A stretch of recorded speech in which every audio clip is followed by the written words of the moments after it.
Okay, Pilipinas, magandang araw po sa inyo. Luzon, Visayas at Mindanao, ito na. Yung puro reklamo, abay sa pool. Nagba-backfire sa ginagawa ni Sara Duterte na puro reklamo. Ang tanong dyan, may ginawa ba siya? 3 taon na po yung nakalilipas. May narinig ka ba na major accomplishment ni Sara Duterte bukod sa day-to-day operations niya? O sige, ilapag din nyo. Mga DDS na nakikinig sa atin, ilapag din nyo, meron bang ginawa si Sara Duterte sa loob ng 3 taon na matatandaan mo, oo, tatak Sara yan. Meron ba? O sige, ilapag nyo para may ebidensya. Ako, baka hindi ko lang alam. Pero wala akong matatandaan o natatandaan na major project o major accomplishment ni Sara Duterte sa 3 taon niyang panunungkulan bilang Vice Presidente. Naging secretary pa yan ng Department of Education. O nasaan ang mga ginawa niya? Nasaan ang accomplishments niya? Nako, alam mo, sasabihin ng mga DDS, kasi tinanggalan niyo ng pondo. Kasi tinanggal niyo ng confidential funds. Paano makakakilos yan? Tinanggalan mo ng malaking pondo. Excuse me? Millions of pesos pa rin po ang pondo ng Office of the Vice President. Bagamat nabawasan yan doon kasi billions of pesos Milyones pa rin po ang pondo ng Office of the Vice President. Pero ang tanong, meron ba siyang nagawa na major? Sabi ni Venus Ra, major accomplishment si Sara Duterte? Posible yung tatay niya meron. Nakadikit lang yung apelyado ng tatay niya sa kanya. Pero si Sara Duterte, wala kang matandaan na nagawa sa loob ng 3 taon niyang panunungkulan bilang Vice Presidente. Lalo na recently, ang tatay niya nandiyan sa The Hague. Babalik na naman daw sa Europe. Ano pa magagawa niya? 1 taon. Nakafocus siya doon sa confidential funds. Hindi niya maipaliwanag. 1 taon siya nakatutok doon sa issue ng confidential funds. Hindi niya maipaliwanag. Ano pa? Ano pa yung nagawa? Sige, baka may alam kayo. Hindi natin alam. Sige mga DDS, ilapag niyo dyan sa comment section. Ano yung nagawa ni Sara Duterte sa loob ng 3 taon? Kasi patapos na lang kakopi ang termino, more than half na ang termino, wala pa rin pong nagagawa. At ang masaklap dito, puro pabatikos. Ayaw tumulong sa gobyerno. Ayaw tulungan si PBBM. Yung magandang ginagawa yung magagandang programa ng gobyerno, halimbawa itong 20 pesos per kilo ng bigas, pini-question pa. Parang hindi niya matanggap na 20 pesos na lang ang kilo ng bigas. Nung panahon ng tatay niya, magkano ba kilo ng bigas? 50, 70. 1 kilo umaabot ng 70, tapos meron pang bukbuk. Tapos ngayon, 20 pesos na lang yung kilo ng bigas, particular dyan sa Visayas, ibabash pa, sasabihin pa na pagkain ng baboy. Alaka, anyari sa'yo, Sara? Ay, DDS ka pa rin? Ito, ebidensya. Wala kayong kawala dyan. Nasa inquirer.net. Sige.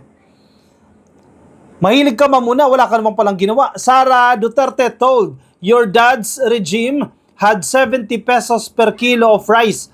Bokbok. May bokbok pa. Tapos pwede raw kainin. Edible naman daw. Sabi ng kalihim niya dati ng Department of Agriculture. Pwede naman daw kainin. Safe naman daw kainin kahit may bokbok. 70 na. Ito ngayon.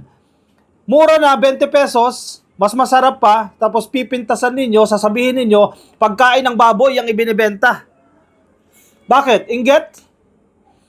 Dahil ng panahon ng tatay niya, hindi nagawa na 20 pesos ang kilo ng bigas. Ngayon, namumuliti ka. Namumuliti ka daw itong administrasyon na to dahil mag-eleksyon. Kasi maganda yung programa Pag maganda yung programa, yan, todo bash. Kayo ano bang ginawa nyo? It is ironic for Vice President Sara Duterte to mock the Marcos administration's efforts to bring down rice prices to 20 pesos per kilogram when her father's regime had a rice price at 70 pesos per kilogram. Lanao del Sur 1st District Representative Zia Alonto Adjong said on Sunday. Masakit Nireal talk ka ni Adjong dito Nung panahon ng tatay mo, 70 pesos ang kilo ng bigas. Tapos ngayon, pipintasan mo itong 20 pesos per kilo ng bigas. Sa isip-isip siguro ni Adjong dito, look who is talking. Aba, anyari sa'yo, Inday? In a statement, Adjong also said that former President Rodrigo Duterte's administration even sold rice that was infested with weevils or bukbok, which former Agriculture Secretary Manny Piñol said was safe to eat. Ano masasabi niyo dyan kay Manny Piñol? Si Manny Piñol, napapansin ko panay bira din sa gobyerno eh. Medyo intellectual lang yung kanyang mga birada. Nung panahon niya, may bokbok yung bigas. Marami tayong ebidensya niyan. Hanapin natin mamaya. May bokbok yung bigas. Siyempre, pagtatanggol ng sekretary niya ng Department of Agriculture. At ang sinasabi, safe to eat pa yan, may bokbok. Tapos ngayon, 20 pesos na lang yung kilo ng bigas, wala pa nga sila nakikita na mukhang pagkain ng baboy yan o pagkain ng baboy, sasabihin ni Sara Duterte, bubuduli ng mga Pilipino at magbebenta ng bigas sa pagkain ng baboy na 20 pesos per kilo ng bigas. Hindi nyo matanggap yan. Hanapin natin yung resibo. Wait lang ha. Ang yabang nito mga to eh. Wala naman kayo ginawa.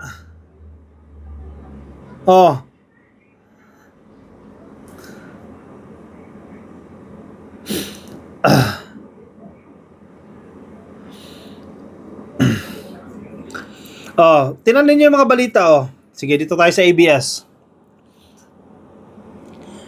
August 27, 2018, panahon to ni Digong.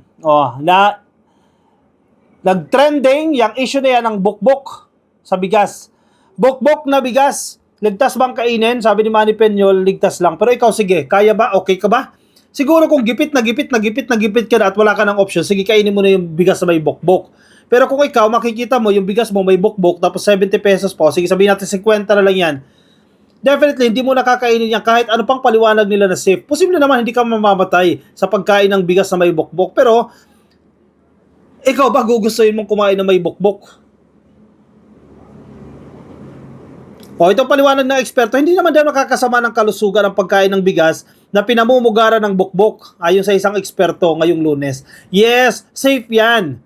Pero ikaw nga, tanungin mo sarili mo, kakain ka ba ng bigas na may bukbok?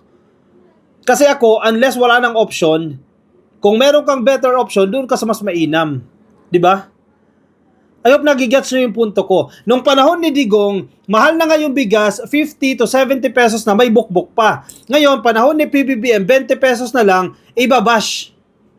Kasi bakit daw sobrang mura, gagastos daw ang gobyerno para sa murang bigas. Para saan pa ba ang gobyerno? Para saan pa ba yung pera ng gobyerno? Subsidize. I-subsidize. Kaya mura yung bigas dahil sinubsidize ng government yan. May masama ba doon sa pagsasubsidiya ng government? Definitely wala. The same way na pagsakay mo sa LRT, pagsakay mo sa MRT, mura yung pamasahe mo because subsidize siya ng gobyerno. Kasi kung actual na pamasahe ang babayaran mo dyan, hindi 20 yung pamasahe mo dyan, baka 60 or 70 yan. Kaya mas mura yan dahil subsidize ng government. Kaya nga nandyan ang gobyerno para i-subsidize yung ilang mga bagay-bagay. Kaya mura yung bigas na yan, dyan sa Visayas na 20 pesos per kilo dahil nga subsidize ng gobyerno yan. Masama ba yun? May gawin ng gobyerno, masama sa inyo. Walang gawin ng gobyerno, masama sa inyo. Saan pa ba lulugar ang gobyerno? Itanungin nyo ang sarili nyo, anong ginawa ninyo para makatulong sa gobyerno? Tanungin nyo si Sara Duterte, sa loob ng 3 taon, anong ginawa niya para mapaganda ang Pilipinas? Bukod doon sa pangbabash, bukod doon sa paninira, bukod doon sa pagmumura sa presidente, pagbabanta sa buhay ng presidente, kay First Lady, at kay Speaker Martin Romualdez. Yan ang tanongin ninyo. Balik tayo sa balita. Pinipilit yung safe. Sige, pagtanggol ninyo. Safe naman kumain ng bigas na may bukbok. Hindi kayo kumain.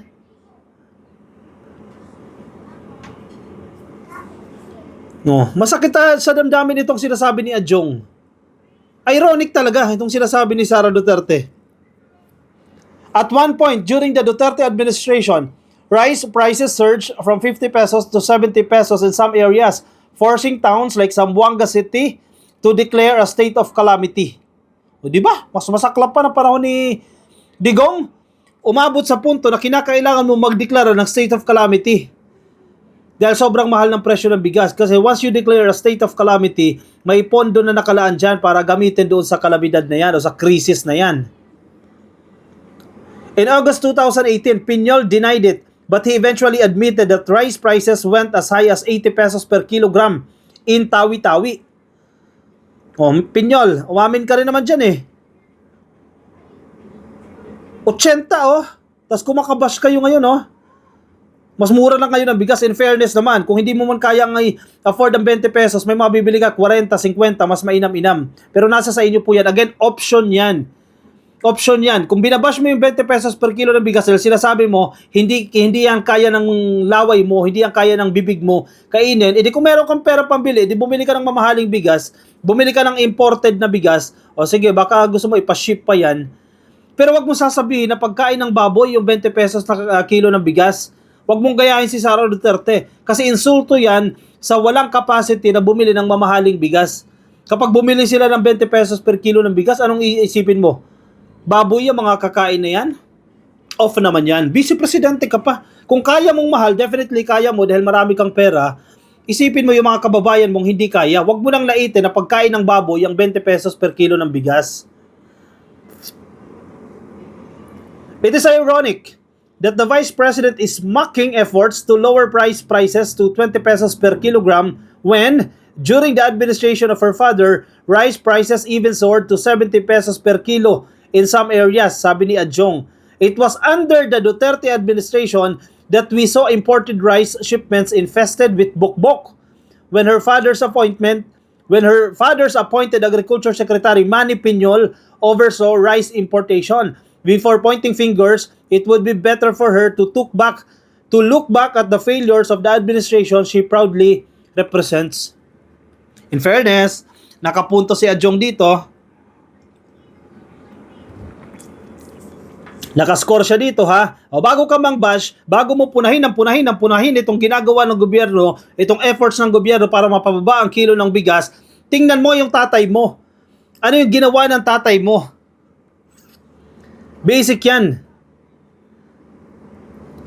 Adjong's statement came after Vice President Duterte, in an ambush interview in Negros Occidental last Wednesday, criticized President Ferdinand Marcos Jr.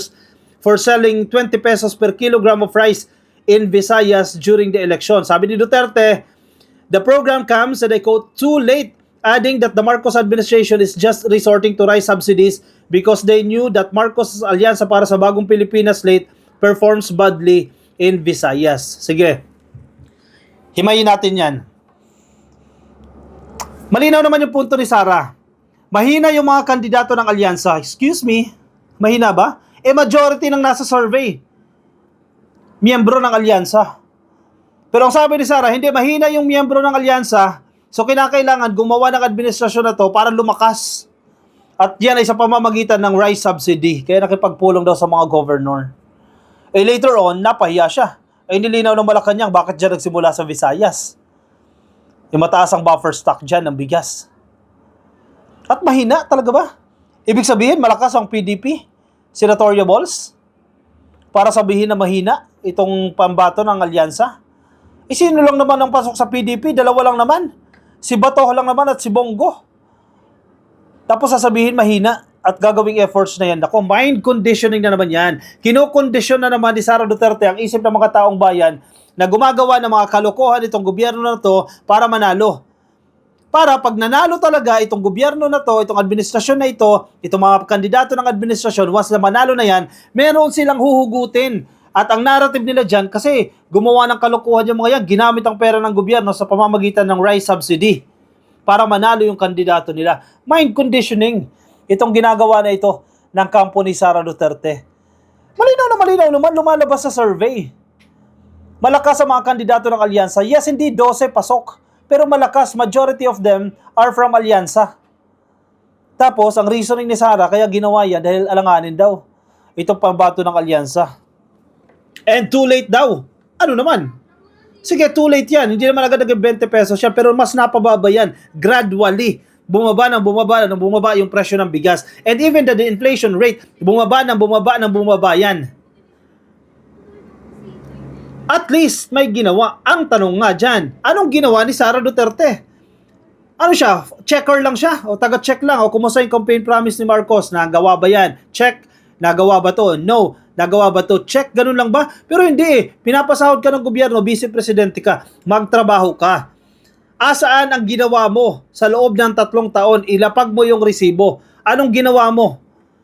O sige, ikaw, kahit hindi ka DDS, sige, mga nakikinig sa atin, mga ka-coffee. May alam ba kayo na ginawa ni Sara Duterte na tatatak sa isip mo? Oh, when you think of Sara Duterte, ano papasok sa isip nyo? Ako, number one, confidential funds. Para saan yung confidential funds na yan? Iisa ang sinasagot niya para matiyak na magiging maayos ang implementasyon ng program. And later on, lumabas na yung mga pangalan na nakatanggap ng confidential funds, mga bogus names. Yan ang tumatatak sa isip ko, ha. Ewan ko sa inyo, ka-coffee. When you hear Sara Duterte, the name Sara Duterte, what comes first into your mind?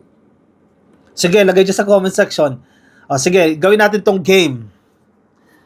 Ano ang tumatatak sa isip ninyo once na marinig ninyo ang pangalang Sara Duterte?